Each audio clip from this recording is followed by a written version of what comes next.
Fala, minhas queridas e meus queridos, sejam bem-vindos e bem-vindas. Eu sou o professor Tiago Costa e essa aqui é a parte 2 dos vídeos que a gente está fazendo sobre estruturas cristalinas, sobre cristalografia.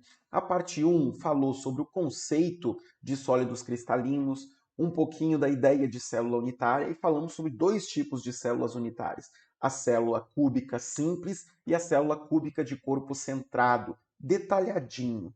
E agora a gente vai conversar sobre as células cúbica de face centrada e hexagonal compacta. Beleza? Vamos que vamos? Queridos e queridas, estrutura cúbica de face centrada, CFC.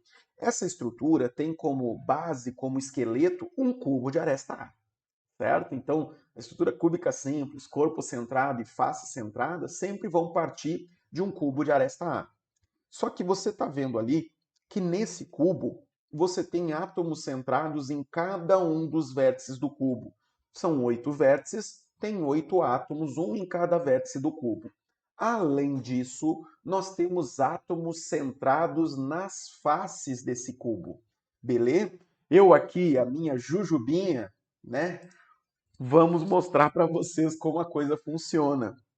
Eu montei aqui com palitos e com balas de goma a estrutura cúbica de face centrada. Mas, para não encher de bala de goma aqui, eu só desenhei duas faces para nos ajudarem. Então, perceba essa primeira face aqui, com um átomo exatamente no meio.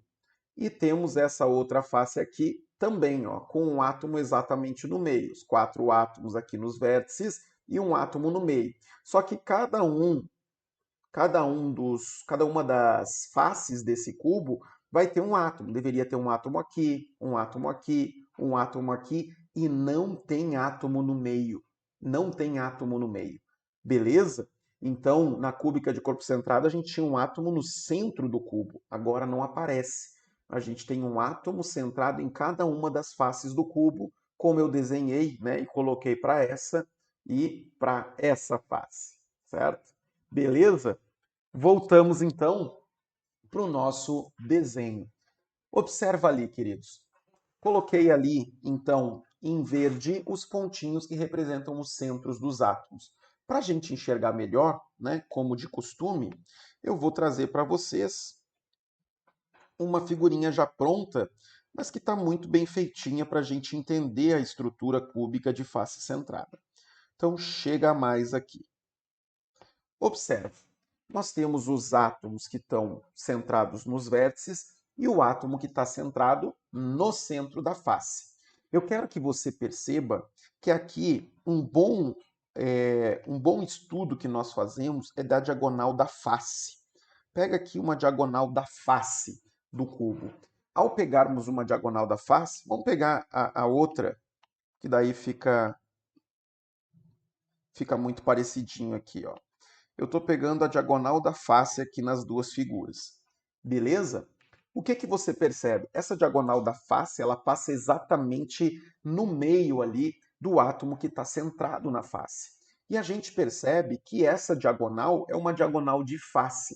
Se ela é uma diagonal de face, essa diagonal ela pode ser calculada, de acordo com a geometria, como aresta raiz de 2, né? Essa diagonal corresponde à aresta raiz de 2. Só fazer um Pitágoras ali, aresta A e aresta raiz de 2. Só que, ao mesmo tempo, essa aresta raiz de 2, essa diagonal da face, ela é igual a 4 raios atômicos. Observa ali no desenho. Aqui tem R, aqui tem 2R e aqui tem R de novo. Sacou? Então, nós vamos ter 4R na diagonal. Isso mostra para a gente que essa aresta pode ser escrita como 4R sobre raiz de 2. Beleza? E agora vocês já sabem que isso aqui acaba sendo importante daqui a pouco, quando a gente for calcular o fator de empacotamento dessa estrutura. Tá bom? Beleza, queridos. Uma coisa que eu quero que você analise comigo, antes de eu te perguntar sobre o número de coordenação de uma estrutura, é o seguinte: será que os átomos que estão no centro de faces adjacentes se tangenciam, ou seja, são vizinhos, contabilizam como vizinhos na hora de calcular o número de coordenação? Vou repetir a pergunta. Será que átomos que estão no centro de faces adjacentes se tangenciam? Eu estou perguntando para você se esse átomo aqui, que eu desenhei agora de rosinha, com esse outro átomo que está na face frontal, será que eles tangenciam? Vamos descobrir. Como é que eu posso descobrir? Queridos, eu vou montar aqui um triângulo retângulo com esse cateto e esse cateto. Perceba que aqui o ângulo é um ângulo de 90 graus, né? É um ângulo de 90 graus. Qual é o tamanho desses catetos? É exatamente metade da aresta, não é? Então aqui nós vamos ter aresta sobre 2 e nós vamos ter aqui no outro cateto aresta sobre 2. Legal? E eu quero saber exatamente quanto vale essa hipotenusa, que é a distância entre os dois centros dos átomos. O que acontece? Se essa distância for maior do que 2 vezes o raio, então quer dizer que esses dois átomos não se tangenciam, não se encostam. Se essa distância for igual a 2 vezes o raio, é porque eles se tangenciam. A distância entre os dois centros é exatamente igual a 2 vezes o raio. E a distância, se a distância for menor do que 2 vezes o raio, tem coisa esquisita acontecendo, porque esses átomos estariam se sobrepondo uns aos outros. Tá? Então vamos calcular aqui como é que a coisa vai funcionar. Ó, eu vou trazer esse triângulo retângulo para cá. Deixa eu pegar aqui direitinho. Ó. Desenhando de novo ele. Pronto. Ó, o que eu disse para você? Aqui aresta sobre 2, aqui aresta sobre 2, aqui x. Queridos, esse x você obtém a partir de Pitágoras. E você vai ver que esse x vai valer aresta raiz de 2 sobre 2. Certo? Aresta raiz de 2 sobre 2. Agora substitui a aresta pelo valor que a gente acabou de encontrar ali. 4r sobre raiz de 2. Aresta vale 4r sobre raiz de 2 vezes raiz de 2 sobre 2. O que você encontra ali? Olha que coisa linda! Raiz de 2 chans, 4 com 2 chans, sobrou aqui que o x vale 2r. Isso quer dizer o quê? Que estes átomos que estão centrados em faces adjacentes, eles se tangenciam. Isso vai ser importante no cálculo do número de coordenação. Tá? Então, átomos centrados em faces adjacentes tangenciam-se.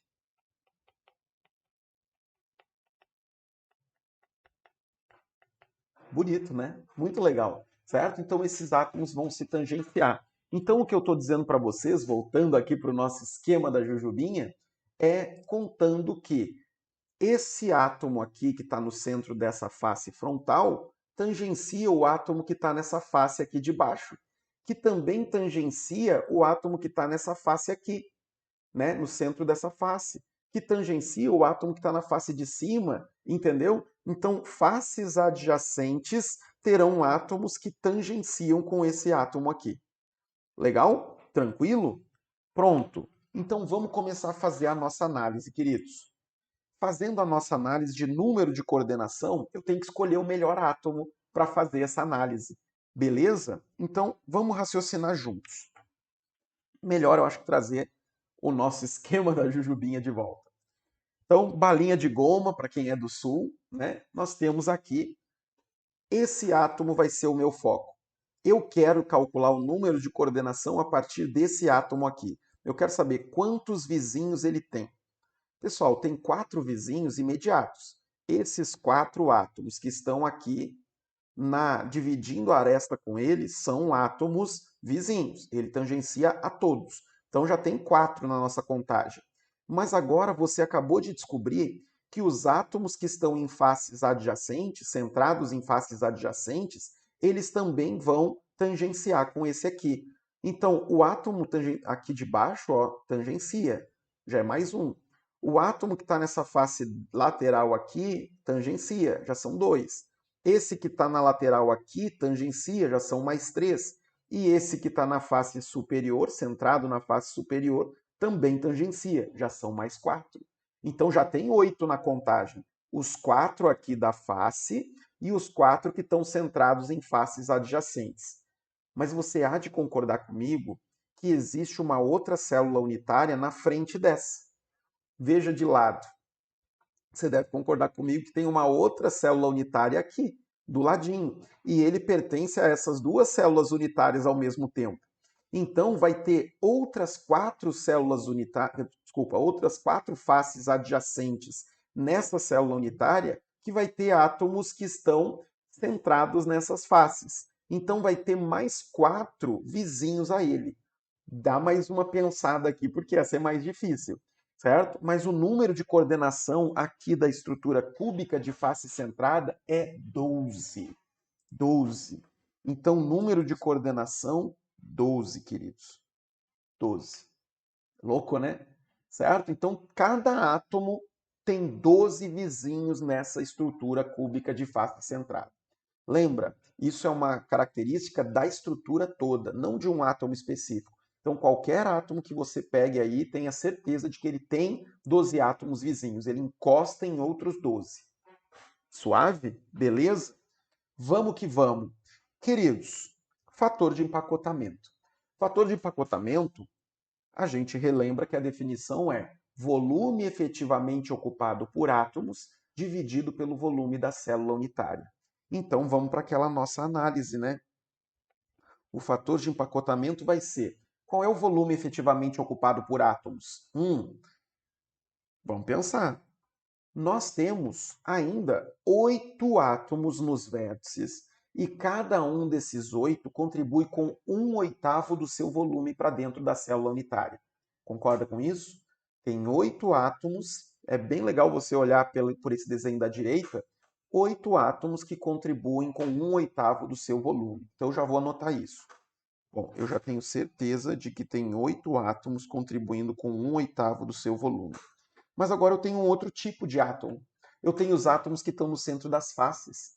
Esses átomos que estão centrados nas faces, eles contribuem com quanto do seu volume para dentro da célula? Metade? Metade? Né? Esses átomos que estão no centro da face, eles estão ao mesmo tempo em 2 células unitárias. Então, eles contribuem com metade do volume para uma, metade do volume para outra. Faz sentido? Então, aqui, queridos, nós temos quantos átomos nessa pegada? Nós temos 6 faces no cubo. Se existem 6 faces no cubo, em cada face tem um átomo contribuindo com metade do seu volume. Então, nós ficamos com 8 vezes 1/8 mais 6 vezes meio. Então, quantos átomos isso representa? 8 vezes 1/8 mais 6 vezes meio. Isso dá um total de 4 átomos, né? 8 vezes 1/8 é 1, 6 dividido por 2 é 3, 1 mais 3, 4. Então, o volume ocupado efetivamente por átomos numa estrutura cúbica de face centrada é equivalente ao volume de 4 átomos. Beleza? Isso vezes o quê? Vezes o próprio volume de cada átomo, que a gente sabe que é o volume de uma esfera de raio R, 4/3 de πr ao cubo. Tudo isso dividido por aresta ao cubo, que é o volume da célula. Aresta ao cubo, a gente vai pegar lá o valor da aresta, 4r sobre raiz de 2 e elevar ao cubo. Que beleza! Agora vamos lá, pessoal. Aqui nós vamos ficar com 4 vezes 4, 16 sobre 3 vezes πr ao cubo.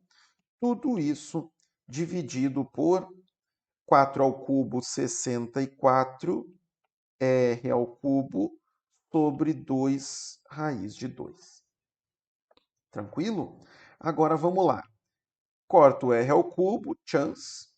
64 corta com o 16, que sobra 4, né? E ainda corta com esse 2, aqui vai sobrar 2. Então, nós vamos ter aí raiz de 2π Vê se você vai concordar comigo. O fator de empacotamento vai ser igual a raiz de 2π dividido por 2 vezes 3. Raiz de 2π dividido sobre 2 vezes 3 por 6. Esse é o fator de empacotamento da estrutura cúbica de face centrada. Vamos fazer decimal na calculadora para conferir? Raiz de 2, 1,41. 42 vezes 3,14 dividido por 6. Isso dá aproximadamente 0,74, ou seja, 74%. Então, isso significa, queridos, que 74% do volume da célula unitária está sendo efetivamente ocupado por átomos. Ô louco, é um aproveitamento de espaço muito melhor do que das outras duas que a gente fez. Lembra, cúbica simples era 52% de aproveitamento. Cúbica de corpo centrado era 68% de aproveitamento. Aqui nós chegamos em 74% de aproveitamento. E eu digo mais, essa aqui, levando em consideração as premissas que a gente estabeleceu na primeira aula, de átomos iguais, sendo esferas de raio R, este é o maior fator de empacotamento possível na natureza. Não existe nenhuma das 14 redes de Bravais que estabeleça um fator de empacotamento maior do que esse 0,74. Isso é muito interessante. Legal? Então, o fator de empacotamento de 74% nessa estrutura cúbica de face centrada. E quem são alguns exemplos que empacotam, se organizam nessa estrutura? Temos aqui o alumínio, temos aqui o ouro, temos a prata e temos o ferro gama. Se você assistiu à nossa primeira aula, eu disse para você que nós tínhamos um ferro alfa que era uma estrutura cúbica de corpo centrado. E agora eu estou te dizendo que existe um ferro gama que tem uma estrutura cúbica de face centrada. Esse fenômeno de um determinado elemento químico poder se organizar em estruturas diferentes é chamado polimorfismo. Certo? Então, o ferro, na temperatura ambiente, ele empacota, ele se organiza numa estrutura cúbica de corpo centrado. Mas depois que atinge uma determinada temperatura, que é em torno de 940 graus Celsius, o ferro se reorganiza e passa a ter uma estrutura cúbica de face centrada. Isso muda algumas características do metal. Vai mudar a densidade, certo? Vai ter algumas pequenas alterações aí. Tá bom? Então, existe aí o fenômeno do polimorfismo. O ferro é um grande exemplo disso. Existem outros elementos que apresentam esse polimorfismo, e a gente não vai se preocupar muito com relação a isso, certo? Tipo de aprofundar, de ver vários exemplos. Podem ficar super tranquilos com isso. Beleza? Essa é a estrutura cúbica de face centrada. Agora vamos para aquela que geometricamente vai nos dar um pouquinho mais de trabalho, mas vai ser satisfatório no final. A única estrutura que não é cúbica que a gente vai estudar, a estrutura hexagonal compacta. Queridos, a estrutura hexagonal compacta, ela tem como esqueleto um prisma reto de base hexagonal. Então você tem como base, tanto inferior quanto superior, um hexágono regular. E aí do hexágono sobem paredes que formam um ângulo de 90 graus com a base, por isso prisma reto, né? Nós temos um prisma reto de base hexagonal. Percebe? Já deu para encarar o desenho ali, né? Esse prisma tem uma altura H, tá? Que eu já deixei indicada no desenho. E eu digo para vocês, tem um átomo centrado em cada um dos vértices desse prisma. Então pode perceber ali o verdinho. Todos aqueles verdinhos ali são átomos que estão organizados nessa estrutura. Fechou? Beleza. Só que não são só esses átomos, mas a gente vai aqui ter muito mais delicadeza, muito mais cuidado nessa estrutura hexagonal compacta para entender bem o que está acontecendo. Queridos, o que vai acontecer aqui é o seguinte: além dos átomos que estão nos centros de cada uma, quer dizer, além dos átomos que estão em cada um dos vértices, existem dois átomos, um em cada centro de base. Então, olha bem o que eu vou fazer aqui. Eu vou traçar aqui uma diagonal, traçar várias de uma vez.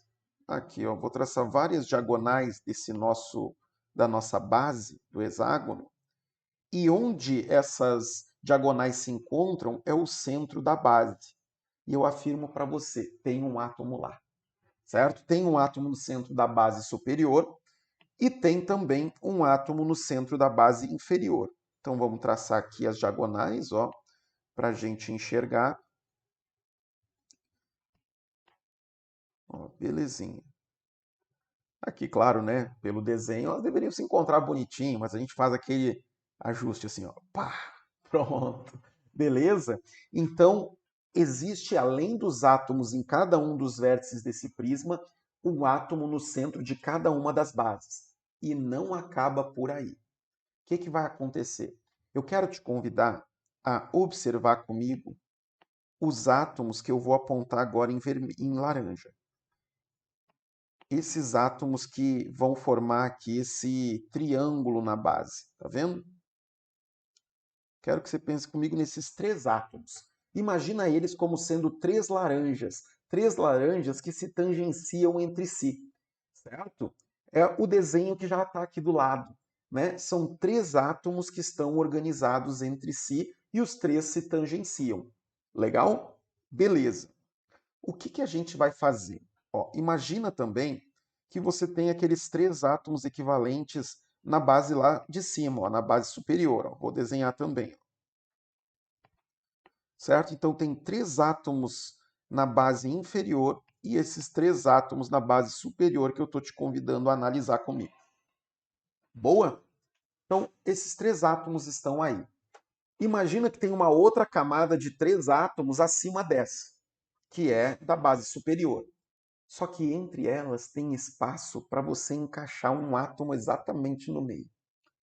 Então imagina que eu encaixo, bem aqui, eu estou fazendo uma visão de cima ali, que eu tenha três laranjas e que eu encaixo uma quarta laranja sobre o espaço vazio que existe entre as três que se tangenciam.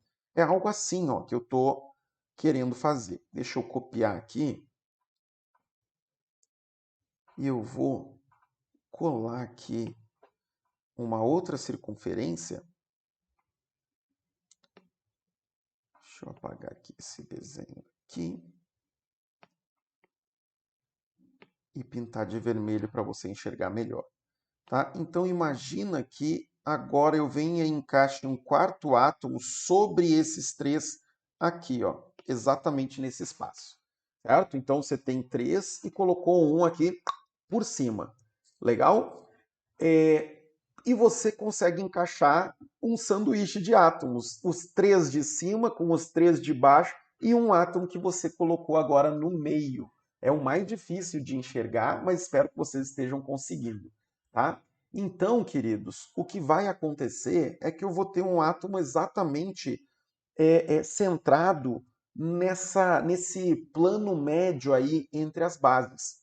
Você vai ter aqui uma altura que vai ser uma altura h sobre 2. Você vai ter aqui uma altura h sobre 2. E o que eu estou te mostrando é que vai ter mais um átomo. Eu vou de vermelho aqui para você enxergar. Vai ter mais um átomo mais ou menos por aqui, exatamente nessa altura h sobre 2, e que está encaixado sobre os três dessa base de baixo e os três da base de cima. Beleza? E aí eu vou fazer isso em outras situações. Eu vou pegar agora esses três que eu vou desenhar aqui de laranja. Ó.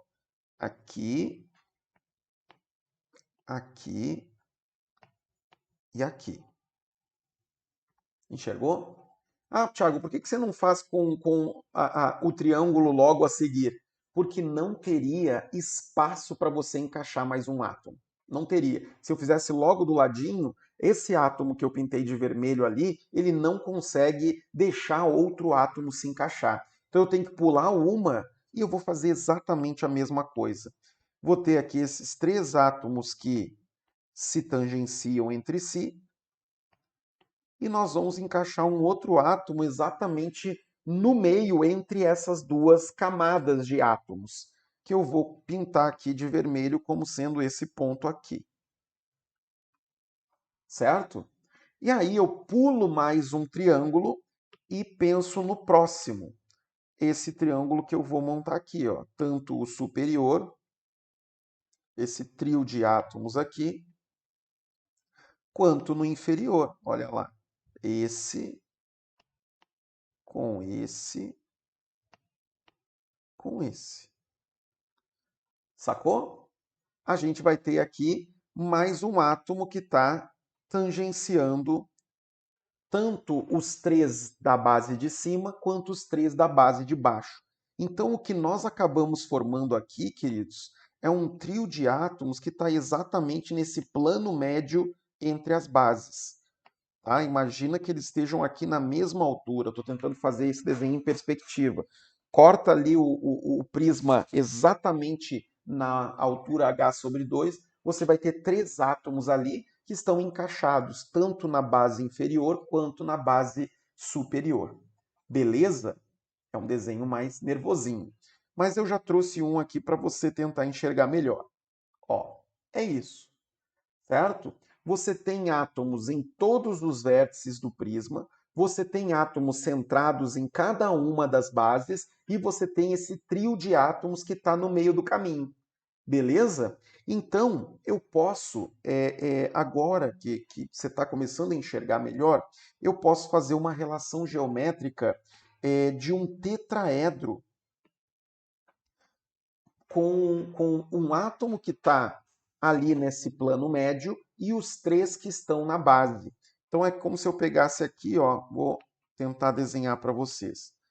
Vou conectar todo mundo, todos esses átomos aqui, e formar essa figura geométrica que vai ser a figura de um tetraedro, percebeu? A altura desse tetraedro é h/2 e você pode fazer uma relação matemática exatamente como eu estabeleci aqui. Ó. Observe.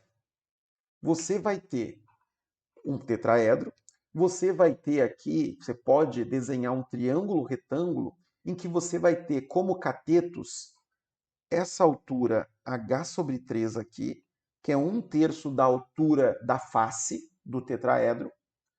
Você vai ter o outro cateto como sendo h/2, que é a altura do próprio tetraedro, e a hipotenusa vai ser a altura da face do tetraedro. A altura da face é tranquilo, porque a altura da face vai ser igual a... Como é que é a altura de um triângulo equilátero? L ao quadrado, raiz de 3 sobre 4. Então, aqui vai ser a aresta... Desculpa, L raiz de 3 sobre 2. Já quis falar da área do triângulo. L raiz de 3 sobre 2. Né? A altura de um triângulo equilátero é lado raiz de 3 sobre 2. Lado raiz de 3 sobre 2. Aresta raiz de 3 sobre 2.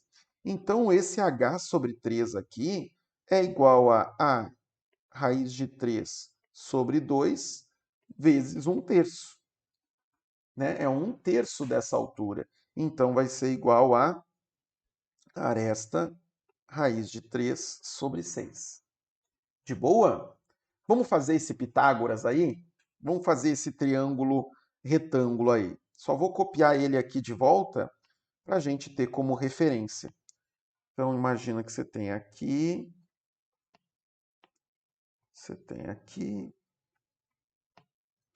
e você tem aqui.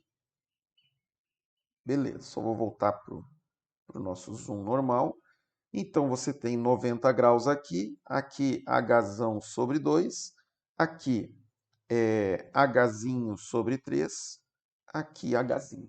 Então, aplicando o teorema de Pitágoras aqui, como é que nós ficamos? Nós temos que o H ao quadrado é igual a H ao quadrado sobre 9, já elevando ao quadrado. Né? H ao quadrado sobre 9 mais H ao quadrado sobre 4. Certo? Aqui, isolando, nós vamos ficar com H, na verdade, H ao quadrado menos H sobre 9, eu vou ficar com 8h ao quadrado sobre 9. Isso igual a h ao quadrado sobre 4. Tira a raiz quadrada dos dois lados e nós ficamos com aqui a raiz quadrada de 8 é 2 raiz de 2, né? Raiz quadrada de 8 é 2 raiz de 2, vezes h sobre 3, sobre 3. Isso é igual a h sobre 2. Então, você pode dizer que o h ele vai ser igual a 4 raiz de 2, 4 raiz de 2 sobre 3, 4 raiz de 2 sobre 3 vezes o hzinho, certo? Só que, por sua vez, o hzinho é igual a aresta raiz de 3 sobre 2. Então, eu fico com 4 raiz de 2 sobre 3 vezes o hzinho, que é a aresta raiz de 3 sobre 2. Legal? Mas eu quero te convidar a perceber uma coisa. Queridos, volta aqui. Eu já tinha deixado até escrito. A aresta é igual a 2 vezes o raio. A aresta é igual a 2 vezes raio. Por que que a aresta é igual a 2 vezes raio? Porque você tem os átomos que estão centrados nos vértices se tangenciando. Esses átomos se encostam uns nos outros. Então a aresta vai ser igual a 2R. Substitui isso aqui. Então nós vamos ter aqui 4 raiz de 6, raiz de 2 vezes raiz de 3, sobre 6, vezes a aresta, que é 2 vezes o raio. Então, olha que legal, a gente está estabelecendo uma relação entre altura e raio. E isso vai ser muito bom para calcular o fator de empacotamento. Então, a altura H vai ser igual a 8 raiz de 6 sobre 6. Pode arrumar aqui, né? 8, já vou cortar. 8 com 6 fica 4. 4 raiz de 6 sobre 3 vezes o raio. Acabou. Guarda essa informação. Então, a altura desse prisma pode ser escrito na forma de uma relação com o raio. A altura é 4 raiz de 6 sobre 3 do raio. Mais complexo esse cara aqui, não é não? Esse aqui é mais enroladinho. Beleza? Tudo bem. O que a gente pode fazer agora? Pô, a gente pode descobrir o número de coordenação. A gente pode descobrir o fator de empacotamento. Legal? Beleza. Para descobrir o número de coordenação e o fator de empacotamento, eu ainda tenho algumas coisas para te perguntar.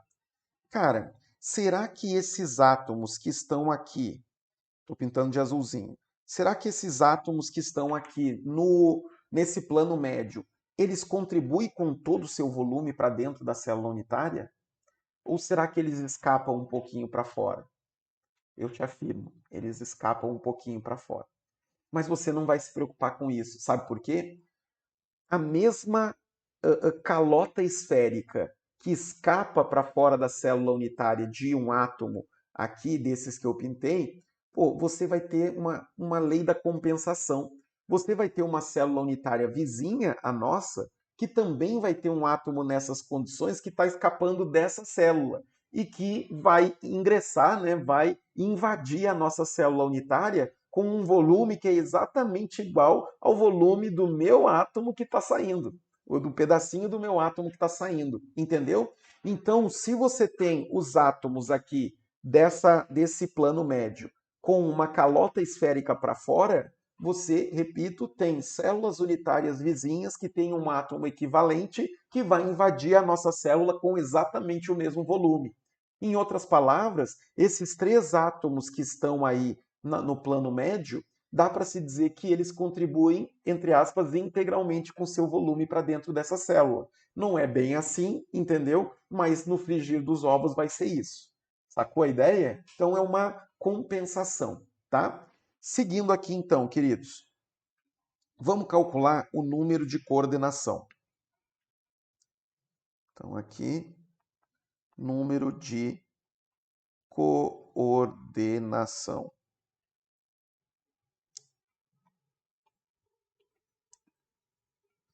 Número de coordenação, lembra, é o número de átomos que são vizinhos a um dado átomo, certo?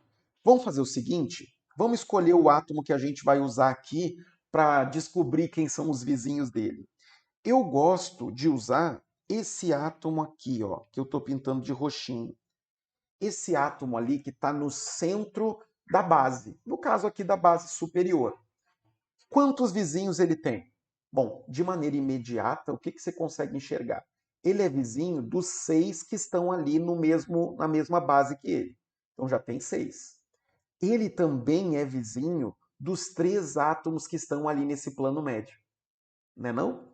Ele é vizinho, ele tangencia os 3 que estão ali no plano médio. Então já são 9, certo? Já tinha 6, são 9. Mas aí a gente tem que lembrar que esse átomo roxo ele também pertence a uma célula unitária vizinha de cima. E nessa célula unitária vizinha de cima também tem 3 átomos no plano médio. E esses 3 átomos no plano médio também são vizinhos desse roxinho.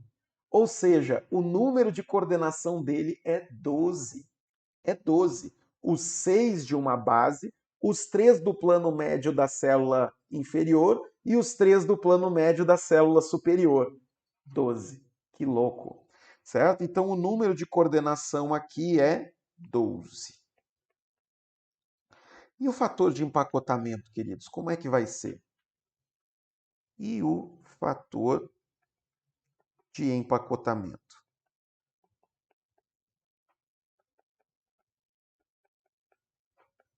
Lembra que o fator de empacotamento ele tem uma definição. Eu vou até copiar ali de cima, que a gente já usou. Né? O fator de empacotamento, subindo aqui, ele é igual a volume efetivamente ocupado por átomos dividido pelo volume da célula.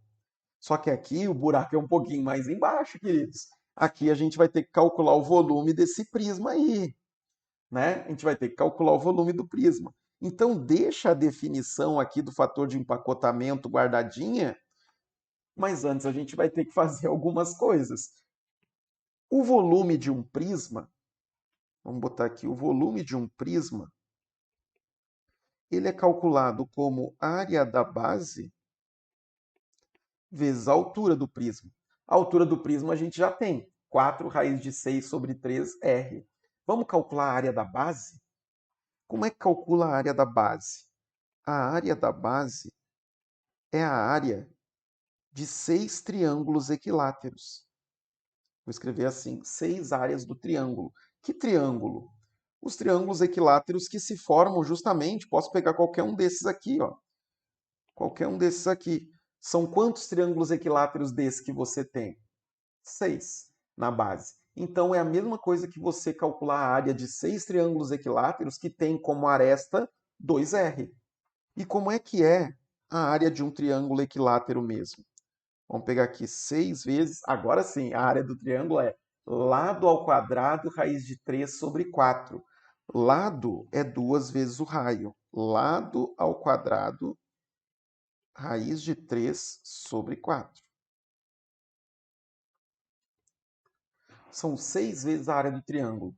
Então aqui nós ficaremos com 6 vezes 4R ao quadrado vezes raiz de 3 sobre 4. Aqui o 4 corta, chance, chance, e nós ficamos com a área da base em função do raio. Olha que bonito.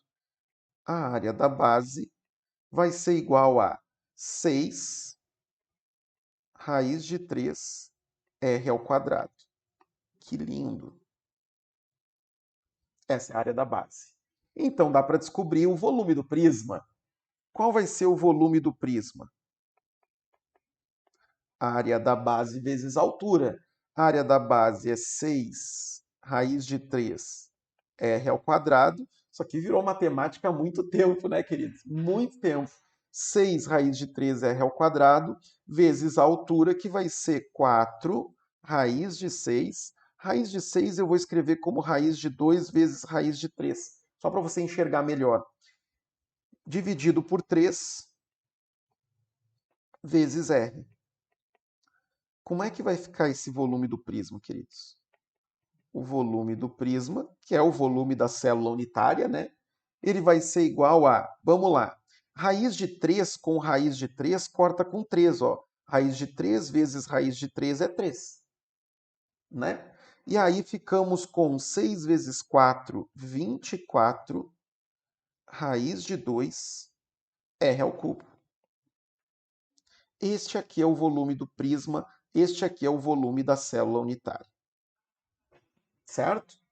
E aí vem a minha pergunta para vocês. Qual é o volume efetivamente ocupado por átomos nessa célula unitária? Qual é o volume efetivamente ocupado por átomos nessa célula unitária? Bom, primeiro a gente tem que ver quantos átomos efetivamente você tem dentro da célula. Vamos subir lá para tentar enxergar? Queridos, eu tenho 3 tipos de átomos aqui nessa estrutura. Os átomos dos vértices. Gente, os átomos dos vértices, eles contribuem com 1/6 do seu volume para dentro da célula unitária. É só você pensar em qualquer um. Pensa nesse roxinho aqui, ó. Esse átomo que eu pintei de roxo ali na célula unitária de cima. Ele pertence ao mesmo tempo a quantas células unitárias? A 6. 6. Essa que a gente desenhou, uma que está para frente, uma que está nessa diagonal e 3 que estão acima dessas. Então ele pertence ao mesmo tempo a 6. Então todos os átomos que estão nos vértices contribuem com 1/6 do seu volume. Mas quantos átomos estão nos vértices? 6 em cima, 6 embaixo, 12. São 12 átomos. São 12 átomos que estão nos vértices e cada um contribui com 1/6 do seu volume. Mas os 3 átomos que estão no meio, que eu já disse para você a jogadinha, eles não exatamente contribuem com todo o seu volume para dentro, porque eles acabam fugindo da célula unitária. Mas você não tem que se preocupar nem em calcular esse volume que foge, porque você vai ter uma equivalência de células unitárias vizinhas que vão ter átomos nas mesmas condições, que vão invadir a nossa célula com o mesmo volume com o qual a gente invadiu outra célula. Então, esses 3 átomos que eu pintei de azul ali, que estão no plano médio, eles contribuem integralmente com seu volume. Então, mais 3. E o que faltou? Faltaram os átomos que estão no centro das bases. Cada um desses átomos contribui com metade do seu volume. Eles pertencem ao mesmo tempo a 2 células unitárias, a que a gente desenhou e outra, ou acima ou abaixo. Então, se contribuem, são 2 átomos que contribuem com metade do seu volume, a gente vai botar isso na conta aqui, ó. 2 átomos que contribuem com metade do seu volume. Isso tudo aqui é para descobrir quantos átomos por célula unitária. Ufa! Você percebeu que hexagonal compacta é mais nervosa. Mas vai ser bonito esse final, pessoal. Isso aqui vezes o volume de cada átomo. Lembra que o volume do átomo a gente combinou que é o volume de uma esfera. 4/3 de πr ao cubo. Como é que vai ficar isso aqui? Pessoal, quantos átomos você tem por célula unitária aqui? Vai somando todos esses caras aqui, ó. 12 vezes 1/6 é 2. 2 mais 3 são 5. 2 vezes meio é 1. Então, eu vou ter 6 átomos.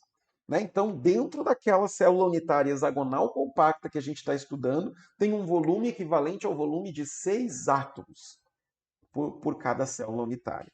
Então, vão ser 6 vezes 4 dividido por 3. Aqui a gente já pode dividir 6 por 3, dá 2. 2 vezes 4, 8πr ao cubo. Esse é o volume efetivamente ocupado por átomos. 8πr ao cubo. Vamos escrever bonitinho? Ó, vou fazer assim. Então, o volume efetivamente ocupado por átomos vai ser 8πr ao cubo. Olha que beleza. Legal, queridos. Agora nós estamos em condições de calcular o fator de empacotamento. Tá doido? O fator de empacotamento, então, vai ser volume efetivamente ocupado por átomos, 8πr ao cubo, dividido pelo volume da célula unitária, que é o volume do prisma, que a gente calculou como sendo 24 raiz de 2 r ao cubo. R ao cubo manda um chance. 8 com 24 sobram 3 aqui.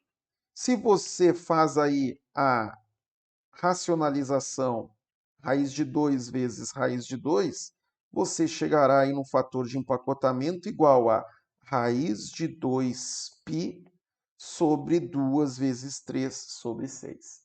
Espera aí. Qual era o fator de empacotamento da estrutura cúbica de face centrada? Sobe lá. Vamos subir. Cúbica de face centrada era a raiz de 2π sobre 6. Pessoal, isso não é uma aproximação. É exatamente o mesmo fator de empacotamento. Lembra que eu disse para vocês que esse era o maior possível na natureza? Então, a estrutura hexagonal compacta iguala esse fator de empacotamento máximo. É lindo demais. A estrutura hexagonal compacta iguala esse fator de empacotamento, que a gente aproxima aí para 0,74 ou 74%. Beleza? Então isso mostra que 74% do volume do prisma é ocupado efetivamente por átomos. Ainda temos alguns por cento de espaço vazio. Exemplos de estruturas que se organizam desse jeito: berílio, magnésio, certo? Berílio e magnésio se organizam exatamente nessa estrutura hexagonal compacta. Feito, queridos. Beleza. No próximo bloco, a gente vai falar sobre difração de raio-x e eu vou resolver um tipo de exercício muito legal. Um exercício em que a gente vai conseguir determinar a constante de Avogadro a partir da difração de raio-x, a partir do estudo da cristalografia. Tá bom? Então te aguardo no próximo bloco. Aí a gente vai ter um fechamento muito legal para esse estudo de cristalografia num foco imiita, tá bom? Valeu, beijos e abraços. Falou, queridos!